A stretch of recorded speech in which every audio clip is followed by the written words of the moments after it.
You see, when you asked me the first time, I talked about building capacity.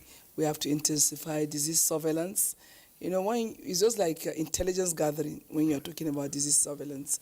So there are a lot of transboundary diseases also coming because of movement, cattle movement from one point to the other.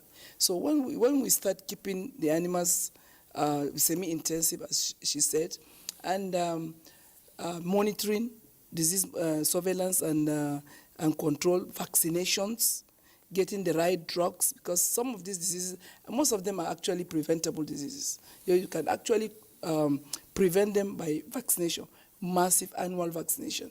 And now that we have a ministry, we have a focus on the livestock, so we have more funds, more drugs available for us to be able to treat some of these diseases that are treatable or prevent them, those that are preventable through vaccination programs. And then we also have looking at animal tracking and traceability. All these ones are very, very important when it comes to disease control in the country. So for the vets, we're looking at now even issues of drugs and policies that make drug very expensive, veterinary drugs very expensive, is another issue that we're looking at. So from this stakeholder engagement, we are looking at how do we now look at these policies that are bringing problem in terms of bringing in the right drugs, not fake drugs, and so on and so forth.